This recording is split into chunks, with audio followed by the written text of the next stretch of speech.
One thing I've realised over the years is that the homes that I remember aren't always the biggest or the most expensive. They're actually the ones that make me feel comfortable almost immediately. It's where you walk through the front door and there's just something about them. It's not something that you can always explain. It's just a feeling of knowing that you'd quite happily stay there a while. I've become quite fascinated by that feeling because I don't think it's accidental. To me, the homes that feel beautiful, usually they aren't relying on one spectacular feature. They tend to be full of details that subtly work together. Some of them don't even cost very much, some don't even cost anything at all. They're simply the sort of things people with a great eye naturally pay attention to. So today on this video, I thought I'd share 20 tiny details that I think make a home feel genuinely beautiful. Some of the details you'll probably already do, others might make you start looking at your own home a little differently, so let's get straight into it. I genuinely think that lighting changes the feeling of a room faster than anything else can. Think about when you've ever walked into a hotel lobby lounge in the evening. When you look around them, they're almost never relying on one bright light in the middle of the ceiling. They tend to use smaller pools of light instead, dotted around the room. Table lamps, floor lamps, wall lights, for example, it just makes the room feel softer and more inviting. Even one single lamp can completely change the atmosphere of a room. One thing that I've noticed about beautiful homes is that they don't usually have every single surface filled.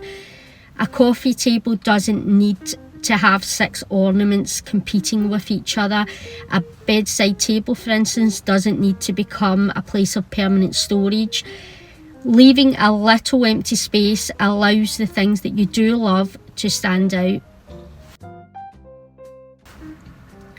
The first thing that your eyes land on quietly sets the tone for the entire room.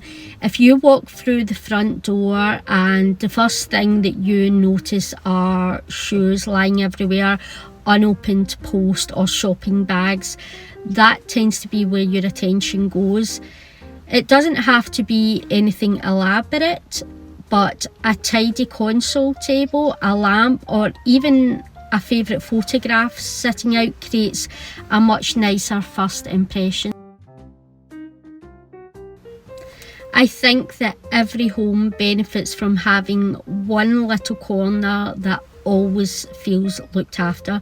It might be your bedside table, a reading chair, a kitchen shelf, or just somewhere that makes you think, I really like this little spot. Even if the rest of the house is busy, having one area that feels calm makes a surprising difference. Some of the nicest homes that I've ever been in, they don't tend to save their beautiful things for guests. It can be that they use the nice mugs every morning for their cup of tea, and it can be a mug that they genuinely like. They like how it feels in their hands, they like how it feels against their lips when they're sipping on their drink. It could be the hand soap in their bathroom that smells lovely, the tea towel hanging on the oven that isn't falling apart. It's those everyday little details that quietly shape how your home feels because you're interacting with them all the time. One of the quickest ways to change the feeling of a home is to simply open the windows. Let that fresh air in. Even 10 minutes of fresh air can make a room feel lighter, cleaner, and generally more inviting. It's one of those little habits that costs nothing but changes everything.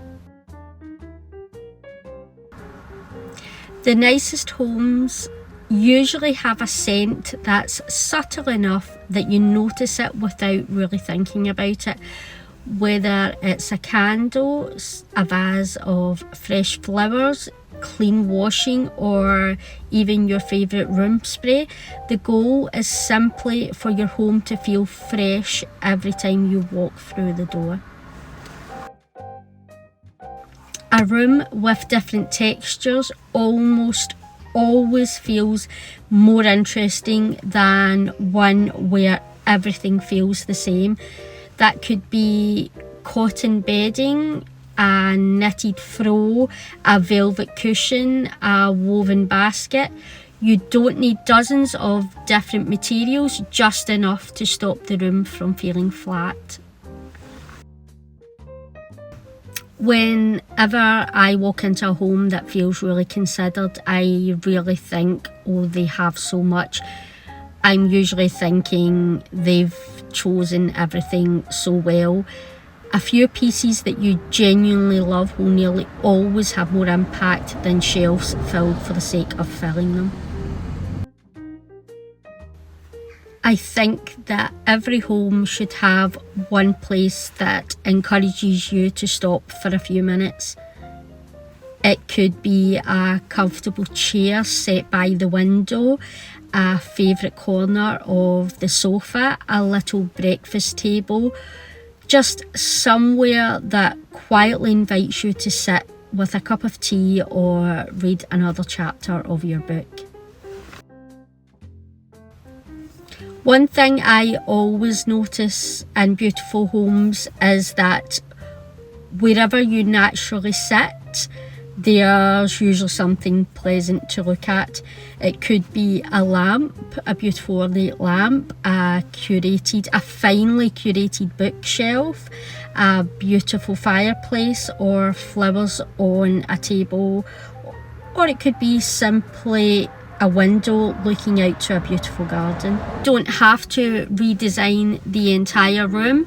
Sometimes just moving a chair or a side table is enough to give yourself something lovely to look at while you're having your morning tea or reading a book. Atmosphere isn't only visual. The soundtrack of your home has just as much influence as the furniture does. It could be something like the sound of a fan going in summer. It could be rain against the windows or soft jazz flowing through the air. Classical music playing in the background while you cook. It's nice to have your home have some background sounds to it that help to calm you and soothe your nervous system.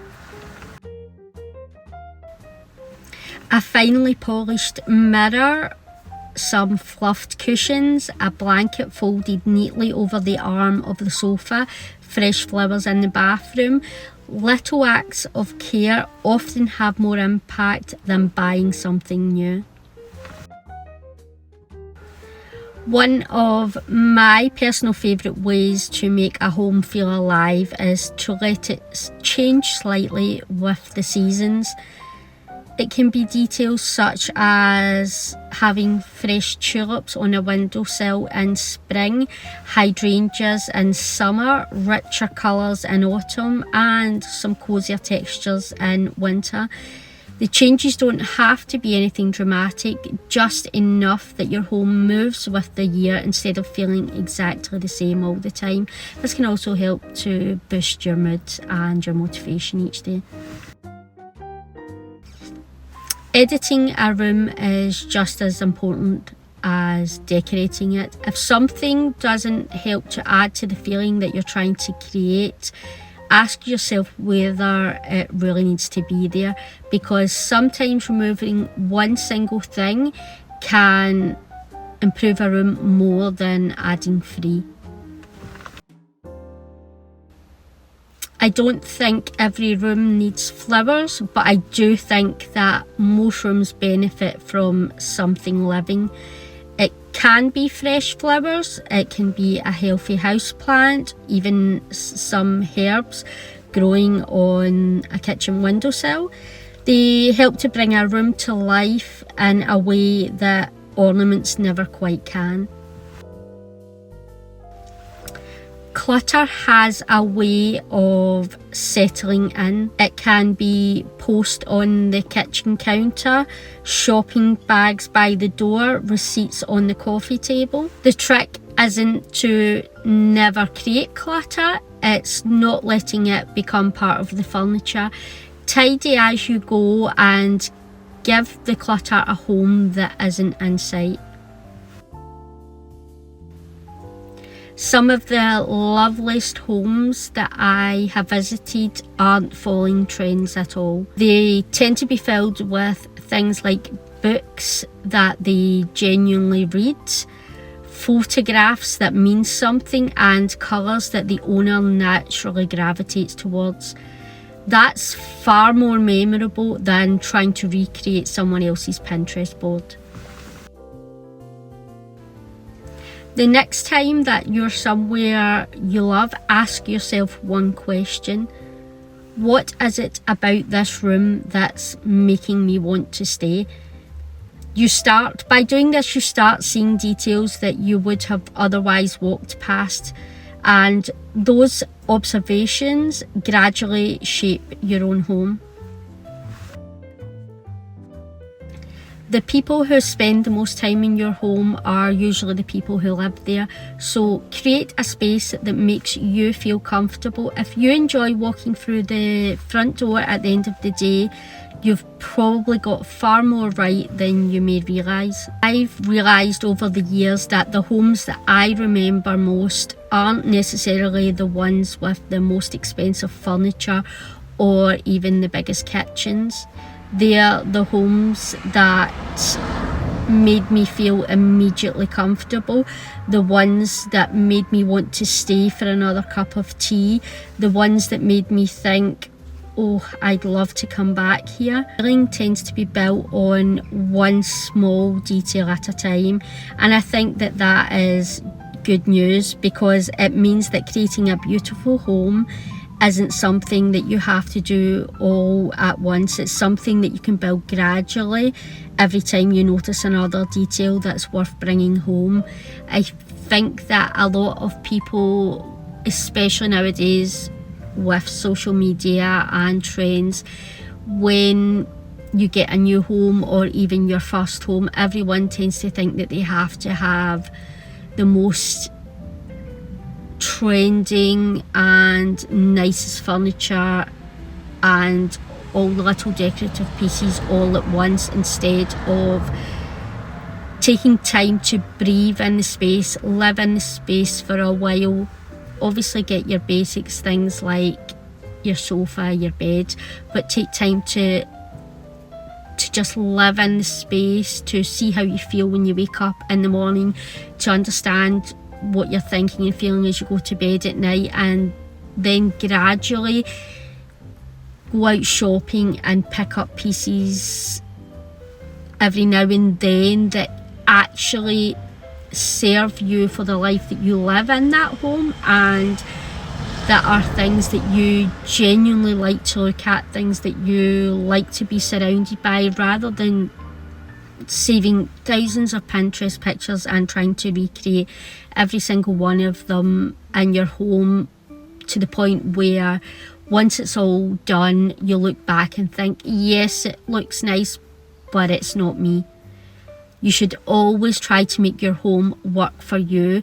Yes, it's nice to make your home feel welcoming for guests, but at the end of the day, you're the one that pays the bills there. You are the one that has to live there, so the atmosphere of that home should suit who you are and the way that you live. So that's it for another video. If you liked us, be sure to subscribe and turn on the notification bell for next week's upload. Until then,